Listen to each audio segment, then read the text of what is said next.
So with a story as big as Fatima, where do you even start? The story begins with a visit of an angel.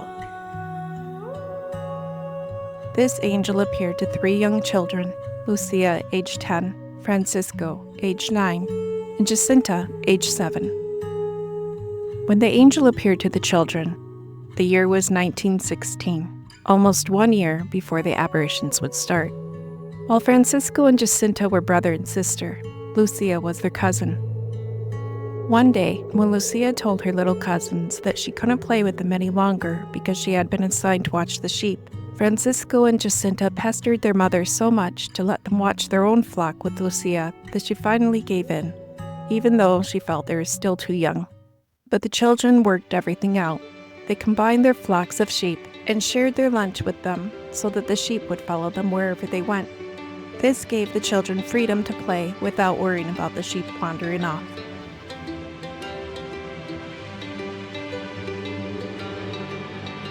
They would normally play together while watching, stopping at noon to say their prayers as they had been taught. The girls enjoyed dancing while Francisco played his flute. But all that changed one day by the visit of an angel who came to prepare them for what was to come. The angel called himself the Angel of Peace and the Angel of Portugal. He visited the children 3 separate times, each time exhorting the children to pray often. He also taught them prayers to pray while lying prostrated. And while this was amazing in itself, nothing could compare to what was to come.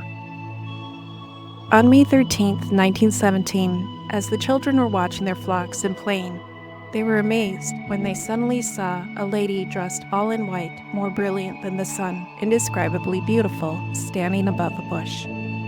Lucia relates, "Around midday, we ate our lunch. After this, I invited my companions to pray the rosary with me, to which they eagerly agreed.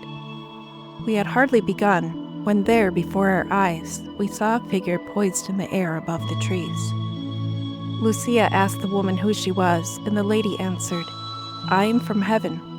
After promising to take the children to heaven, the lady asked if they would be willing to meet her at the same location on the 13th of each month until October.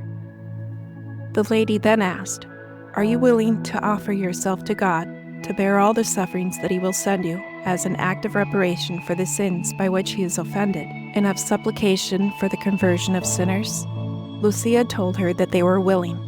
The lady said, 'Then you are going to have much to suffer, but the grace of God will be your comfort.' The children didn't realize how quickly these words would prove to be true, as their suffering started that very day. Lucia had wanted to keep the vision a secret, and although her cousins agreed, little Jacinta kept saying on the way home, 'Oh, what a beautiful lady.' 'Let me guess,' Lucia said, 'that is exactly how our secret will be let out.' Although Jacinta promised that she wouldn't tell anyone, Lucia predicted that if Jacinta couldn't stop talking about the beautiful lady amongst themselves, that she wouldn't be able to stop talking about her at all. She was right, because although Jacinta told her almost as soon as they got home, practically exploding with joy and not able to keep it in, it was Jacinta's mother who told her neighbors about it, and then it spread like wildfire among the village. When Lucia's mother questioned her about what she saw, Lucia, at a loss for words, said, 'I don't know. It looked like a person wrapped up in a white sheet.' Later, she said she had meant to say that the white glow surrounding the figure made it impossible to make out any facial features, but God allowed the confusion, and as the visions went on, Lucia's sisters would taunt her by saying, 'Did you see someone wrapped up in a sheet?' I felt these contemptuous words and gestures very keenly," Lucia wrote, "as up to now I'd been used to nothing but caresses. But this was nothing really. You see, I did not know what the good Lord had in store for me in the future." By now, many people knew of the apparition that the children claimed to have seen, and about 50 people accompanied them to their next visit with the lady, more out of curiosity than anything else. Again, it was Lucia who spoke to the lady, and although Jacinta was able to see and hear the beautiful lady, Francisco could only see her, but not hear her. After the visions, he would ask Lucia and Jacinta what was said, which they would then relate to him. According to the people who had accompanied them for the June apparition, many reported seeing a cloud near the tree. One of these people was Maria Carrera. She said, "It was a little cloud, which went up gently in the direction of the east until it finally disappeared completely. Lucia said that she and the children never saw a cloud and that the lady rested her feet gently on top of the tree's leaves. Another person noted that during the vision, the branches of the tree were all bent down, as though someone was standing on top of it. When the children reported that the lady was leaving, the people saw the same branches that had been bent downwards suddenly rise up and lean toward the east, in the same direction the lady went. Other people said that although they couldn't hear the words said by the lady, they could hear a faint sound answering Lucia's questions, somewhat comparable to a buzzing bee. For this second visit, it was a little longer and more detailed. Lucia wrote in her memoirs this conversation between herself and the beautiful lady. "What do you want of me?" I asked. "I wish you to come here on the 13th of next month to pray the rosary every day and to learn to read. Later, I will tell you what I want." I asked for the cure of a sick person. If he is converted, he will be cured during the year. "I would like you to take us to heaven." "Yes, I will take Jacinta and Francisco soon, but you are to stay here for some time longer. Jesus wishes to make use of you and to make me known and loved. He wants to establish in the world devotion to my Immaculate Heart. I promise salvation to those who embrace it, and those souls will be loved by God like flowers placed by me to adorn His throne." "Am I to stay here alone?" I asked sadly. "No, my daughter. Are you suffering a great deal? Don't lose heart. I will never forsake you. My Immaculate Heart will be your refuge and the path that will lead you to God." As Our Lady spoke these last words, she opened her hands, and for the second time, she communicated to us the rays of that same immense light. We saw ourselves in this light, as it were, immersed in God. Jacinta and Francisco seemed to be in that part of the light which rose towards heaven, and I in that which was poured out on the earth. In front of the palm of Our Lady's right hand was a heart encircled by thorns which pierced it. We understood that this was the Immaculate Heart of Mary, by the sins of humanity and seeking reparation. Years later, when asked about the light, Lucia reflected, "I think that on that day the main purpose of this light was to infuse within us a special knowledge and love for the Immaculate Heart of Mary. From that day onwards, our hearts were filled with a more ardent love for the Immaculate Heart of Mary." For this vision, the children received a secret from the lady, which was divided into 3 parts, the first 2 parts revealed by Lucia in 1941, and the last revealed by St. Pope John Paul II in the year 2000. As with the June apparitions, God allowed many, but not all, to witness certain things that happened during the apparition. Some noticed that when the apparition started, the atmosphere changed. One witness said, "The luminosity of the sky noticeably decreased, as during an eclipse, the whole time the ecstasy of the children lasted." It was also noted by some that during the visit, stars were seen during the day. Also, the atmosphere would turn a yellowish gold. Like the June apparition, some people who were closest to the children could hear an indescribable voice that would answer Lucia's questions, which sounded too far away to make out any words. All who had come during the apparition agreed that the temperature, which had been very hot during the summer, would drop, making the air cool and comfortable with a fresh breeze. During this particular vision, a cloud was again seen, but this time, instead of resting on top of the tree, it dropped down and surrounded the children in it. And last, when the apparition ended and Lucia jumped up to announce the lady's leaving, a loud clap of thunder was heard, and it was so loud that it shook the ground. During this vision, the lady again told the children she wanted them to come on the 13th of the next month, answered some questions from Lucia about cures of certain people, and again exhorted them to pray often, particularly the Rosary. She said, "Sacrifice yourself for sinners, and say many times, especially when you make some sacrifice, 'O my Jesus, it is for the love of Thee, for the conversion of sinners, and in reparation for the sins committed against the Immaculate Heart of Mary.'" Then she opened her arms, and rays of light penetrated the earth. Here the lady showed the children hell. Lucia writes, "We saw as it were a sea of fire. Plunged in this fire were demons and souls in human form, like transparent burning embers, all blackened or burnished bronze, floating about in the fire, and then raised in the air by the flames that issued from within themselves, together with great clouds of smoke, then falling back on every side like sparks in huge fires, without weight or equilibrium, and shrieks and groans of pain and despair, which horrified us and made us tremble with fear. The children looked to the lady with fear, and she responded sadly, "You have seen hell, where the souls of poor sinners go. To save them, God wishes to establish in the world devotion to my Immaculate Heart. If what I say to you is done, many souls will be saved, and there will be peace. The war is going to end, but if people do not cease offending God, a worse one will break out during the reign of Pius XI.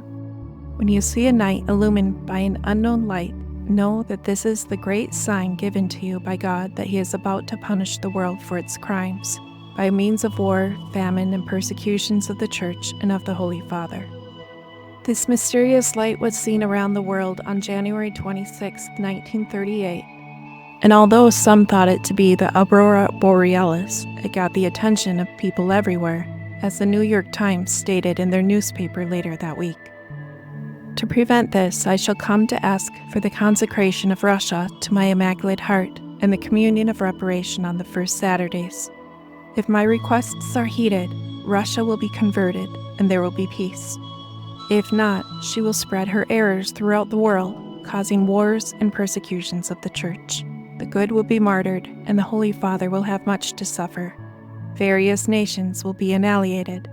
In the end, my Immaculate Heart will triumph. The Holy Father will consecrate Russia to me, and she will be converted, and an era of peace will be granted to the world. In Portugal, the dogma of the faith will always be preserved. Do not tell this to anybody. Francisco, yes, you may tell him. It's important to note here that although Lucia related the secret, she had no idea what Russia was. In fact, she thought it was an evil woman who would try to take over the world, and she would often say to the others, "We must stop that Russia woman and get her consecrated to Our Lady." In obedience to the bishop, who had told her to write down the third secret in case she were to die before it was revealed, Lucia wrote, "After the two parts which I have already explained, at the left of Our Lady and a little above, we saw an angel with a flaming sword in his left hand, flashing. It gave out flames as though they were to set the world on fire, but they died out in contact with the splendor that Our Lady radiated towards him from her right hand. Pointing to the earth with his right hand, the angel cried out in a loud voice, 'Penance, penance, penance.' And we saw in an immense light that is God, something similar to how people appear in a mirror when they pass in front of it, a bishop dressed in white. We had the impression that it was the Holy Father. Other bishops, priests, men and women, and religious going up a steep mountain, at the top of which there was a big cross of rough-hewn trunks as a cork tree with a bark. Before reaching there, the Holy Father passed through a big city half in ruins and half trembling with halting steps, afflicted with pain and sorrow. He prayed for the souls of the corpses he met on his way, and having reached the top of the mountain, on his knees at the foot of the big cross, he was killed by a group of soldiers who fired bullets and arrows at him. And in the same way there died one after another the other bishops, priests, men and women, religious, and various lay people of different ranks and positions. Beneath the two arms of the cross there were two angels, each with a crystal aspersorium in his hand, in which they gathered of the blood of the martyrs, and with it sprinkled the souls that were making their way to God. After the vision ended, the people immediately swarmed the children, asking them questions. When they asked why they had cried out in fear, Lucia only responded, "It's a secret." Now thousands of people heard about the vision, even as far as New York, to which it wrote about the claims of the children in the newspaper, the New York Times. But not all believed, and the children suffered humiliations that came with the skepticism of some and jealousy from others. Slowly, people began to be convinced of the authenticity of the visions, not only because of the signs and wonders that they saw during the apparitions, but by how seriously the children took the message. Although the children had always been good practicing Catholics, now they prayed with more fervor, praying the rosary even more often and making sacrifices.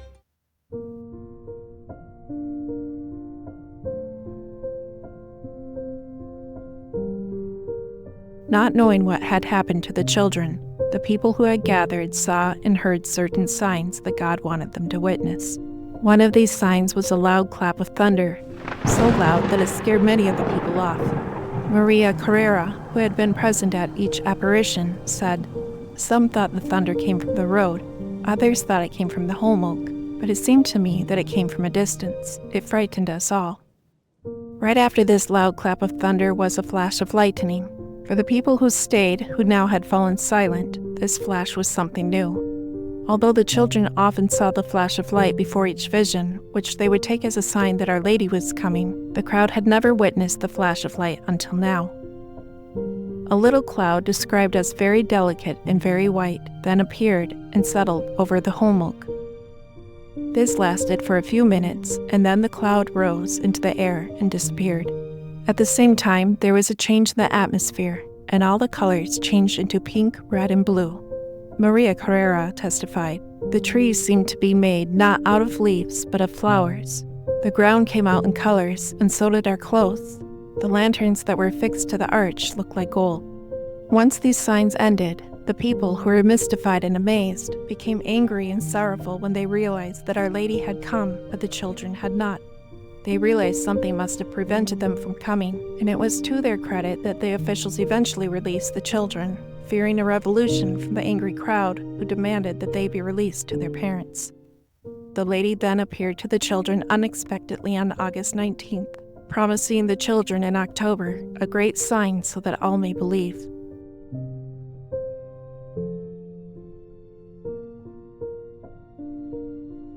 This vision was much like the others, an exhortation to prayer, penance, and for the conversion of sinners. All this time, the children had been praying and sacrificing much, even to the point of wearing a rope around their waists so tightly that they bled. Our Lady said to them, "God is pleased with your sacrifices, but He does not want you to sleep with the rope on, only during the day." The children, Lucia especially, continued to suffer from her family, especially her mother and anyone else who didn't believe her. While strangers constantly tried to track the children down to talk to them or ask for prayers or blessings, family and friends were the children's greatest thorns. Lucia's mother especially was very put out. The fields that had once been for the sheep and for their gardens were now ruined by the people who had trampled it down to nothing. Lucia's mother was forced to sell the flock to make up for the food they wouldn't get from the gardens, but it brought little relief. Lucia writes of this, "I was blamed for the whole thing, and at critical moments, it was all flung in my face. I hope our dear Lord has accepted it all from me, for I offered it to Him, always happy to be able to sacrifice myself for Him and for sinners." On her part, my mother endured everything with heroic patience and resignation. And if she reprimanded me and punished me, it was because she really thought that I was lying. She was completely resigned to the crosses which our Lord was sending her. And at times she would say, "Could it be that this is all of God's work and punishment for my sins? If so, then blessed be God." But now to get back to the September vision. While the children talked to the Lady, many in the crowds of people saw a luminous globe moving from the east to the west. One priest, who had come specifically to assess the apparitions to be false, he had even come dressed as a layperson, saw the beautiful globe, but only for a minute. Others saw the globe travel through the sky and rest on top of the tree. While this globe approached the tree, many people saw the sun lessen, while the brightness of the globe increased. Others noticed the atmosphere taking on a yellowish gold hue, and some people reported seeing stars in the sky even though it was midday. During the apparition, a great number of people in the crowd reported seeing white particles falling from the sky. Some called it snow, others said rose petals, some said stars, and others said hearts. These particles would fall from the sky and mysteriously disappear before reaching the ground. Above the wooden ark that was constructed over the apparition site, a white cloud appeared, and as it rose from the ground, it grew thicker and went up in the air until it was 5 or 6 meters high. Then it disappeared like smoke that vanishes before the wind. A few moments later, similar curls of smoke were formed and disappeared in the same manner, and then a third time. This phenomenon lasted about 10 to 15 minutes. Though the region had been subjected to 3 days of torrential downpour, nearly 70,000 people journeyed their way through heavy mud and rain to the place of the previous apparitions to witness the predicted miracle. Many were scornful unbelievers whose sole intent was to discredit the children's stories. It not only continued to rain all morning, but with a blustery wind. One particular skeptical onlooker, Dr. Joseph Garrett, a professor of natural sciences, watched in disdain at the crowds that sang songs while waiting for the children's arrival. He was in for a big surprise and would be one of the key witnesses to this miracle. A cloud had appeared which was visible to both the crowds and the children. Lucia asked Our Lady what she wanted, as she always did. Our Lady replied, "I want a chapel built here in my honor, for I am the Lady of the Rosary. Continue to say the Rosary every day. The war will end soon, and the soldiers will return to their homes." In response to Lucia's questions for healings for certain people, Our Lady responded, "Some yes, others no. People must amend their lives and ask pardon for their sins." Growing sadder, she said, "Do not offend the Lord our God any longer, for he is already deeply offended." Then, opening her hands, Our Lady made them reflect on the sun, and as she ascended, the reflection of her own light continued to be projected on the sun itself. During this vision, the children also saw simultaneously other visions. Lucia writes, "After Our Lady had disappeared into the immense distance of the firmament, we beheld St. Joseph with the child Jesus, and Our Lady robed in white with a blue mantle beside the sun. St. Joseph and the child Jesus appeared to bless the world, for they traced the sign of the cross with their hands. When a little later this apparition disappeared, I saw our Lord and Our Lady. It seemed to me that it was Our Lady of Sorrows. Our Lord appeared to bless the world in the same manner as St. Joseph had done. This apparition also vanished, and I saw Our Lady once more, this time resembling Our Lady of Mount Carmel. At the same moment that Our Lady opened her hands, the rain immediately stopped, and the clouds dispersed, opening to the clear blue sky. The abrupt change of the weather caused the crowds to look at the sky and saw with amazement that they could look directly at the sun. Francisco and Jacinta's father, T. Marto, says, "We looked easily at the sun, which did not blind us. It seemed to flicker on and off, first one way and then another. It shot rays in different directions and painted everything in different colors. What was most extraordinary is that the sun did not hurt our eyes at all. Everything was still and quiet. Everyone was looking upwards." One reporter from the Odia newspaper described the phenomenon as the sky turning into a pearly gray color, illuminated by its strange vast light. The sun seemed to have a gauzy veil over it so that one could easily look at it. The dancing sun had an array of colors that made the earth and the people reflect reds, blues, and pinks. Suddenly, the sun began to whirl and twirl. People dropped to their knees, crying out, "Miracle! Miracle!" The crowd stood transfixed, looking at the sun that had turned into what they described as a wheel of fire, spinning, twirling, and dancing. This lasted for 10 to 12 minutes, when suddenly, the sun began to fall towards the earth, changing the crowd's amazement to panic and fear. Here are the following testimonies from the people in the crowd, varying from the learned intellectuals to the simple farmers. T. Marto said of the moment when the sun fell towards the earth, "The sun seemed to stop and then began to move and dance until it seemed that it was being detached from the sky and it was falling on us. It was a terrible moment. People began to scream and run, fearing the end of the world. Others began to confess their sins out loud and beg for mercy. Some people even fainted out of pure fright. And then the sun began to return back to where it had begun, and the people who were exhausted and emotionally spent could only look at each other, stunned. It was only then that they realized that their clothes and hair, which had been drenched by the rain, were now completely dry. And now, complete joy. The crowd began to cheer and cry in thanksgiving, proclaiming over and over the word apocalypse, as it seemed to be the most fitting word from the Bible. A great sign appeared in heaven, a woman clothed with the sun." Both Francisco and Jacinta Marto died of the Spanish flu, Francisco in 1919 and Jacinta in 1920. They were canonized May 13, 2017. Lucia lived to be 97 years old until she died on February 13, 2005. She was declared venerable by Pope Francis in 2023.